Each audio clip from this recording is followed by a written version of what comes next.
जय शिवराय, जय महाराष्ट्र। दुसऱ्या दिवशीचा व्ह्यू सुद्धा खूप सुंदर होता। सगळीकडे असे छान धुके धुके पडलेले होते। आणि मग आम्ही फ्रेश वगैरे झालो, चहा वगैरे घेऊन घेतला आणि नंतर समोरच्या प्रवासाकरता निघालो। त्यानंतर मग आम्ही आमच्या डेस्टिनेशनला पोहोचलो। हा प्रकल्प 1973 मध्ये महाराष्ट्रातील गडचिरोली जिल्ह्यामध्ये सुरू केलेला एक सामाजिक उपक्रम आहे। त्यानंतर मग आम्ही हॉलमध्ये गेलो। हॉलमध्ये डॉक्टर प्रकाश बाबा आमटे आणि त्यांच्या वाईफनी आम्हाला त्यांच्याबद्दल बायोग्राफी सांगितली आणि त्यानंतर सोबतच आमच्या फोटोज वगैरे घेऊन घेतले। त्यानंतर स्वतः प्रकाश आमटे सरांनी आम्हाला प्राण्यांबद्दल माहिती दिली आणि भेट करून दिली। त्यामध्ये अस्वल, मगर आणि बरेचसे प्राणी होते। सोबतच सापांची सुद्धा माहिती दिली।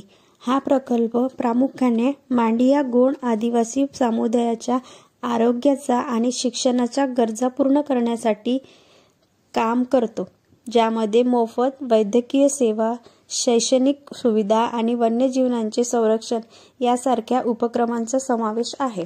त्यानंतर मग आम्ही प्रकाश आमटे सरांना मिळालेले अवॉर्ड्स बघण्याकरता एका हॉलमध्ये गेलो।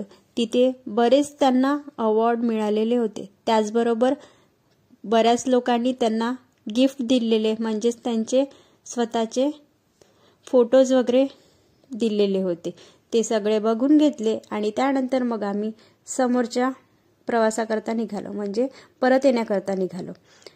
वाटेमध्ये भूक लागलेली असल्यामुळे एका हॉटेलमध्ये थांबलो, थोडाफार असा नाश्ता वगैरे करून घेतला आणि त्यानंतर मग आम्ही परतीला निघालो।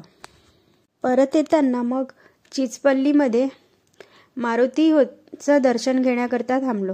तिथे मारुतीचं दर्शन वगैरे घेऊन घेतलं आणि मग आम्ही घरी येण्याकरता निघालो। तर मग असा होता माझा आजचा दिवस। भेटूया समोरच्या ब्लॉगमध्ये। बाय।